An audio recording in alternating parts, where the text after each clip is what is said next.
And by the way, Grant, your stuff is so educational, man, that you gave me hope. I started watching your videos and I said, wait a minute. And then, sometimes you want to watch a little bit and click off. No, I was tuned into a lot of your episodes. Very informative. So from there, it gave me like a platform of where to start. Hey guys, and welcome to the Invent With Me podcast. And on today's episode, we have a very special guest, my friend Roberto. How you doing, Roberto? Brian, I'm doing great, man. How are you doing today? I'm doing awesome, and I'm really excited because I finally get to sit down and talk to you face to face. Because you and I we kind of have a funny backstory, don't we? Yeah. To catch up the audience to speed, what happened was one day I had a guest ghost on me for the show. So I hopped in the Discord and I just looked up the most recent question one of our Discord members had. And Roberto posed a question about his Amazon images. And I said, okay, I didn't even have time to get your permission to use your name and your product, but I had, in business, we have to gamble, right? So I gambled on it and I screen recorded going through your product images to give you the advice you were asking for. And then here we are today, a year later. You messaged me a month ago saying, talking about the results of changing those images and the effect it's had, and gave me some other business updates, which was great to hear. And so I said, I got to get you on the show. But before we get into what's happening now, can you give us the backstory? What is your product and what's the backstory here? So my product is a very unique hardware that solves the number one entry point to a garage that mice and rats use. They'll chew the bottom corner. This product is a very unique product because it's a simple solution to a big problem. By trade, I'm an exterminator. I've been an exterminator since 1997. Wow. So I've been in the industry. I've been, taking care of, customers' homes and, on fixing problems and try to give people the peace of mind they're looking for. Sure. And I saw, there's products out on the market, but for some reason, these products kind of fell short of what we needed to do to fix the problem. And there was times I would use those products and I have to add a little something to it to get a complete sealed, which is what I'm trying to accomplish to keep the pests out of the garage. So what I went ahead and did, and I'll show my little mock-up here of my product. This is the black version. This is the garage lower corner pest shield. And basically what you're looking at here, this wood frame here is simulating the garage frame. And this is the weather sealed rubber vinyl that touches the door. My product is installed right at the bottom, as you can see here. And the nice thing about it is that it protects the back of the frame. It goes all the way to the side and then protects the vinyl rubber seal. And it's a very flexible, you can mold it to the contour of the rubber. So once this is installed, as rodents are running through the building, the thing about rats that I know as an exterminator is that they like to hug places because they have poor eyesight. And for them, it's like a guide path. They use it to, where they go. And especially once their rats are more prey than they are predators. So if they chew a hole somewhere, and I don't know if anybody's ever seen a rat knows where to go. They know how to get in that hole really quick. So when I invented this, I said, hey, you know what? It has to be a better way from everything that's in the market. There's a lot of things you sometimes have to use two products to make what I just solved. Sure. Yeah. So that's basically my product. Well, I love it. I love the story. Now, be honest, you're an exterminator by trade. You had this idea to make the product better. What were your first thoughts during the inventing process? Did you have any fears? Did you have any imposter syndrome? Like, what were you thinking when you thought about bringing a product to market, kind of switching up your trade? I'm very in tune in my industry, so I know where the industry is headed. The industry is headed to a more humane and eco-friendly aspect of, the industry, we're starting to fade away from chemicals. Yeah. And especially when you're dealing with, rodent control, right? Baits, the stuff that's out there in the market, they're great things. But when I thought about bringing this to market, I said, this is perfect because this fits right where things are aligning and the environment. And it's also a simple solution that anybody could do it. I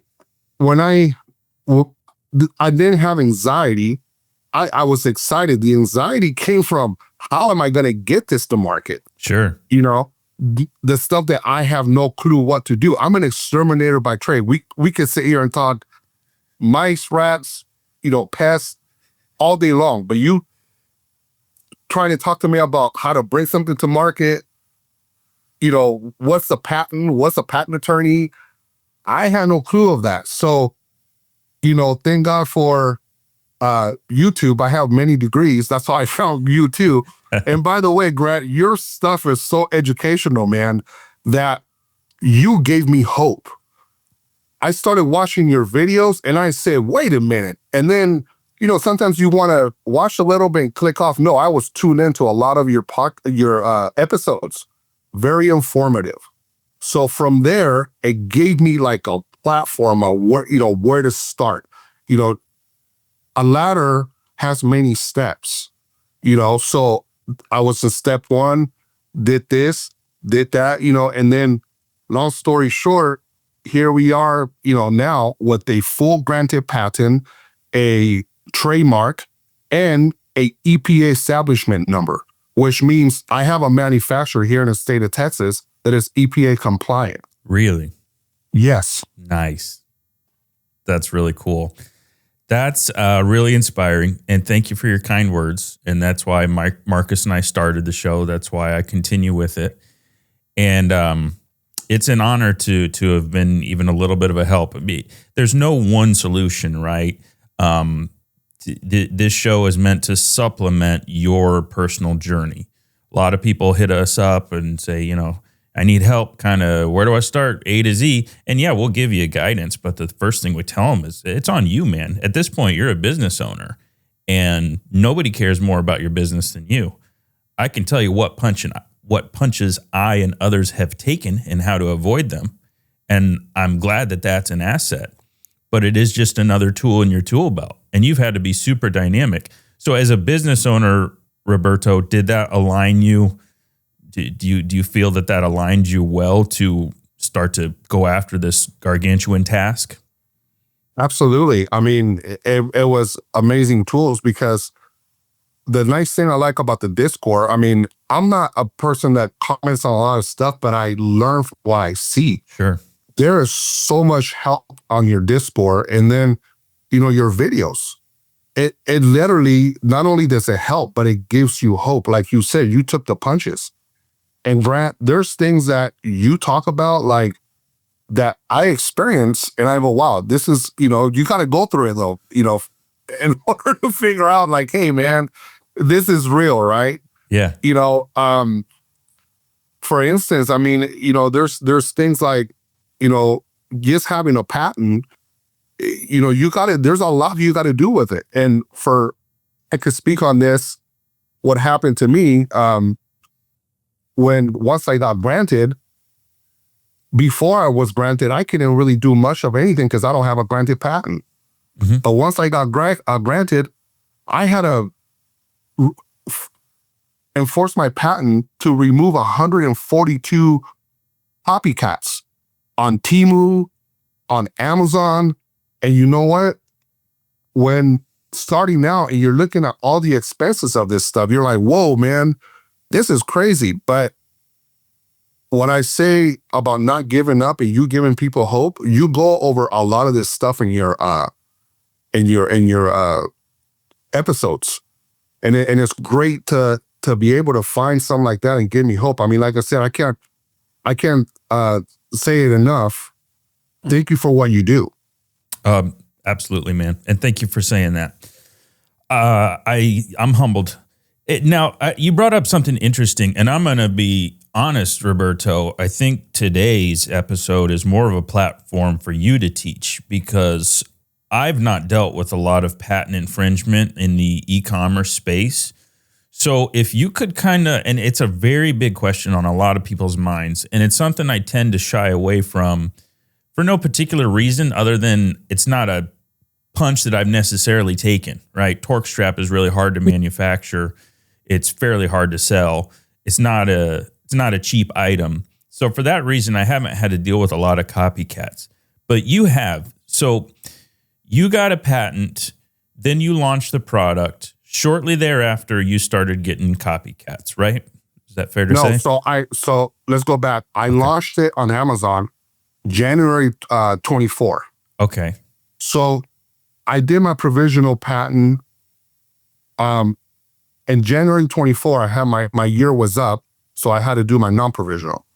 So I went ahead and, I did my homework. I hired a very large firm, and, the cost wasn't cheap. But one thing I did know, I understood what I had, what my product was about. And so I went and I hired Foley and Lardner. They have been amazing. These guys are the top-notch professionals. I did a lot of research on, different, patents, attorneys, and offices and stuff like that. And this was the one that stuck. Man, it was the best thing I did. So I was going through the process. My attorney advised me. He says, you might want to do a track one, I believe it's called. So I paid the extra money. I was granted, they took over in January of 24. I was granted, let's see. They took over on, January 25. I'm sorry, I did my days confused. I filed my provisional patent January 24. Got it. I filed my non-provisional January 25. Perfect. Okay. I was granted September 23rd. Right. Okay. Because the attorneys advised me to do a track one. So I went ahead and paid the extra money and went ahead and did that. At first, the expenses of everything, it's like, I'm like, how am I going to get this? I'm not just a business owner. I'm a husband. I'm a father. I own a pest control company. Now I'm trying to start another business, and there's just a lot of things going on. Again, I go back to sometimes when I'm getting discouraged, I watch some of your videos about stuff, and it's like let's keep it rolling. But so I get my patent, but a month before I got my patent issued, that's when the copycats started showing up. I went from January 25 all the way to the month before September. Nobody was in there. And I'm almost thinking they were probably looking on Amazon, because at first I didn't get no traction. You did the episode. I changed all my packaging stuff, like you mentioned, and sales, boom, went up to the roof. And I was like, whoa, this is crazy. Next thing you know, I went on Upwork. I hired a artist. They went ahead and did the A+ content stuff for me, the new photos. And, I feel that was a little bit more informational. Like, I have an idea, but other people like you saw how to explain it to the world. Yeah. And you gave me feedbacks on that episode. And then I hired the artist. Well, once I got the patent, I talked to my attorney. He says, I'm going to show you how to go about this. And that's when everything started. I first started with Amazon. That took a little time until I got my Apex number. And an Apex number is what for the listeners? It's a number that Amazon gives you after. So first, when I went ahead and accused them and said they were infringing my patent, it took a little time.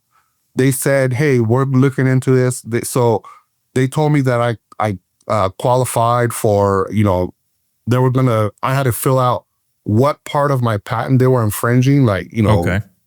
And then they were going to notify those sellers what they were, that they have been accused or whatever, however you say it, of infringing a patent.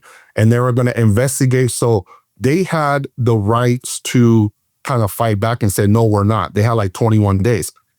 Those 21 days came, I don't know if it's 21 days, and then no response. So they took them out. They were out. They were gone. Wow. Then I was issued that number.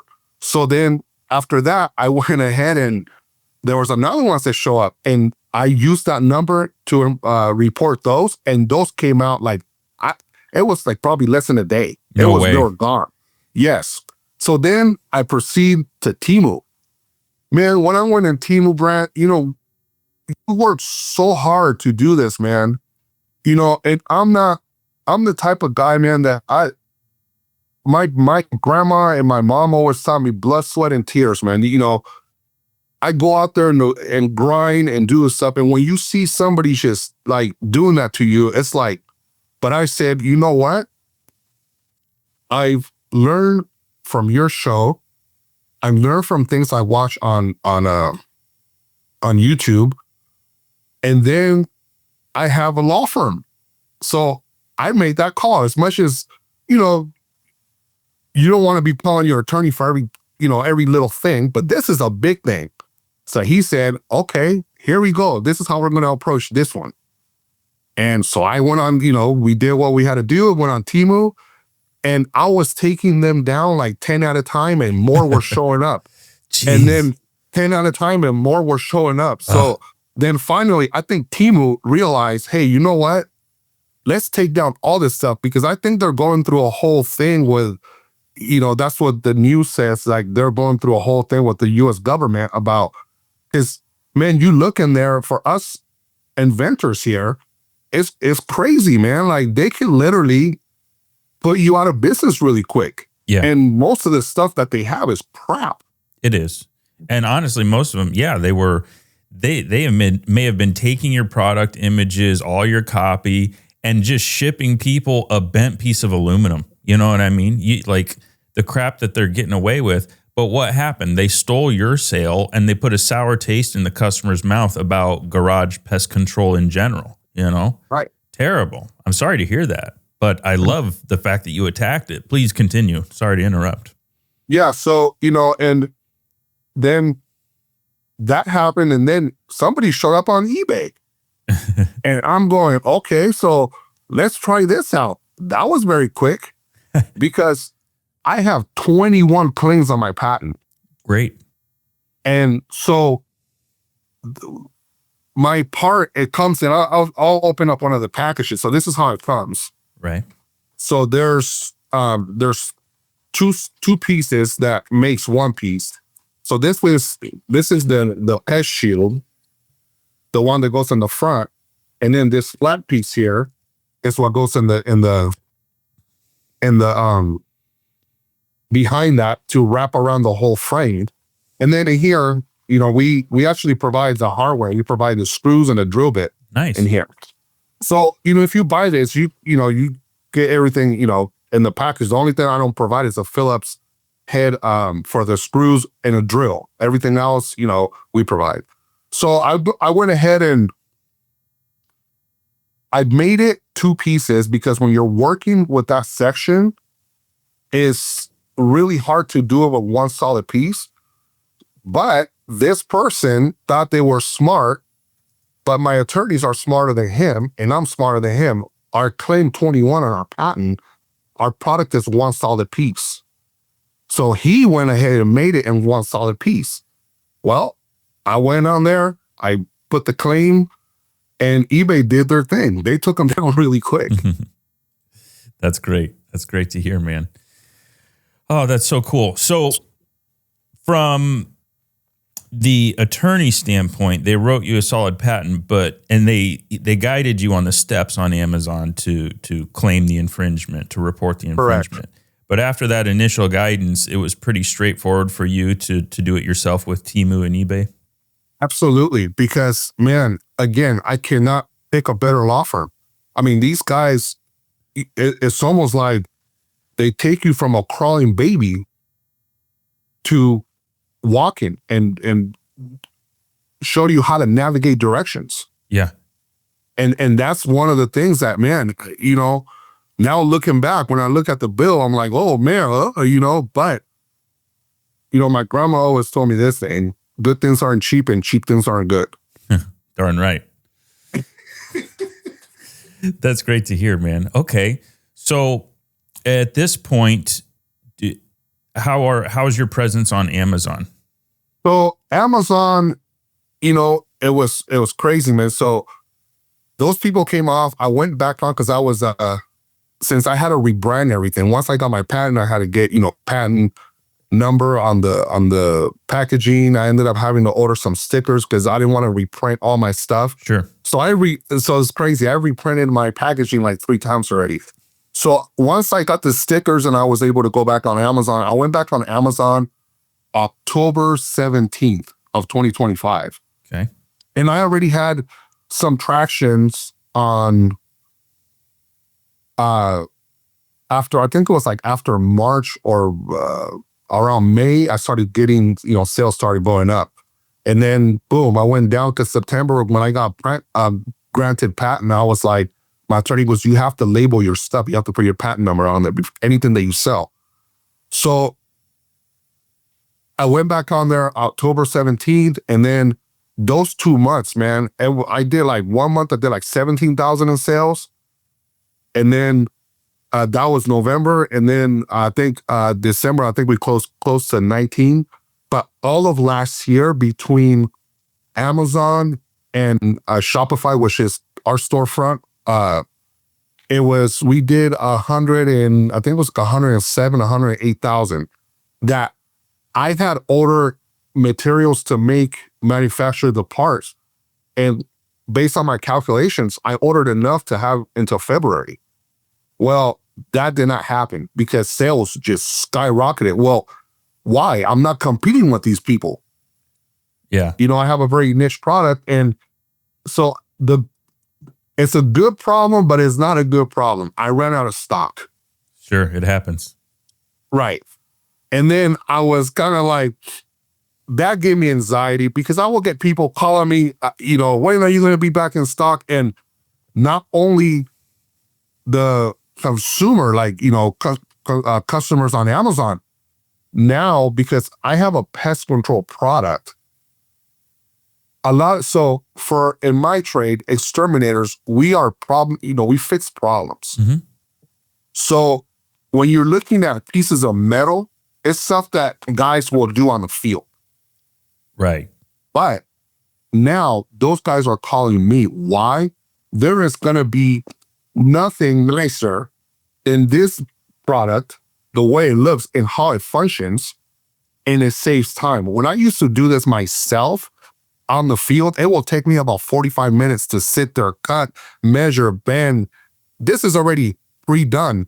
So easy that I had a review on Amazon. A 77-year-old person bought this for me and left a review on Amazon. Wow. I challenge people, anybody can install this because it's literally plug and play. So the answer to your questions, after changing those pictures, doing the A+ content like you recommended, patent granted, things are moving along. I'm actually right now talking negotiations with Site One Landscape for them to bring it on board. So they sell to the, I believe they sell to, the public, but they also are a supplier for pest control companies. So pest control companies buy products as Site One. Oh, amazing. Including myself, because I have a service company. I buy products from them. I'm glad we're talking about protection. I think that's huge. The other half of what I want to talk about is the ironic way that you and I met, which was revamping your product images. And I'm sure it's something you understand now, and I want the audience to understand why these product images are so important. There's something called cognitive dissonance when we're shopping. Roberto, do you remember the old ShamWow commercials, the old OxyClean commercials with Billy Mays? Yeah. Billy Mays would yell at the camera. He would talk really loud, and he would do things very literally on the camera that seemed so childish. He would do things like pour the OxyClean in the cup, Right. pour it into the washing machine. And the reason he did that, literally showing the audience how to twist your wrist and dump it in, because there's something called cognitive dissonance. It's this little part of our brain that says, yeah, but I don't know how to do that. Right. And when we're selling a product such as pest control, when I first went over your product images, it was very IRL, real life images of the product installed. And then the description tells you what's happening. But our brains are going, is that a thing? Do I need that? Is it really going to stop? Yeah, but my mice are really small, or my rats are really big, or my snakes are really disgusting. I don't know if it can solve my problem. And that was where I was explaining to you how important it is to be so literal with the images, to put icons of the rodents with a big X going through them, to walk people through step by step with very literal terminology on the pictures that makes them feel warm inside. So you said you implemented those changes and your sales really picked up after that, right? Right. It just goes to show that spending the extra time on images is 100 times worth it. Would you agree, Roberto? Absolutely. Well, I'm glad to hear that, man. I really appreciate you educating the audience on protection. It's a very valuable episode. I may want to give a shout out to the law firm that you're using. What was the name of them again? Foley, Luck, and Larner. Foley and Larner. Wonderful. I'll reach out to them and see if they have any comment. But no, that's good stuff, man. Is there any parting words of wisdom or anything else you want to share to the listeners today? Hey, this is not an easy journey. As you know, my mom always said, life happens sometimes. And, if you have a dream and you believe in yourself, go for it, and it's not easy. When people hear, oh, you did $100,000 in sales on Amazon, and Shopify between both of them, you think everything is glamorous, but you still got to continue to grind, believe in yourself, and continue to work hard and continue to improve, because that's another thing that you've mentioned, Grant. You could always improve on things. And one thing that how I improved before, I used to just think that I knew everything.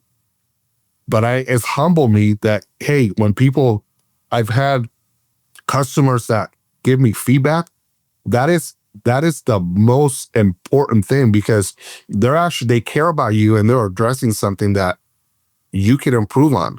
Right. So don't give up and continue to work hard. I love it, man. I really love that. And you're absolutely right. Keep on pushing. I like to end with this note in recent episodes. I got 2 minutes left. It's hustle can get you to those $100,000 months and maybe $1 million in sales for your company. Hustle's going to do that. Amazon, e-commerce, the things you've done. But brain power and never giving up, that's what gets companies to 5 million. So getting into systems, getting into trade shows, getting into larger scale deals, that's what's going to get you to 5 million and beyond. And you mentioned you're on your way to a trade show soon. So I look forward to hearing your story, and we're definitely going to circle back in a year and hear where this thing is at, man. Yeah, we will be, just finalized that yesterday. We will be attending the National Hardware Show in Las Vegas, which is it's a blessing, man, because I believe in this product, and I honestly believe this product belongs on the shelf where homeowners, professionals, whoever can go pick this up to solve the pain point of that bottom corner. Every time I drive around, when I see customers, I'm servicing accounts because I'm still on the field servicing homes. I see a big old explosion of foam. They use that ugly foam. They have steel wool. There's rust marks on the driveway, and they're still dealing with their pain of, and this product solves it for them. It's less than 15 minutes you install this. That's awesome, man. Awesome to hear. I want to see pictures from the National Hardware Show.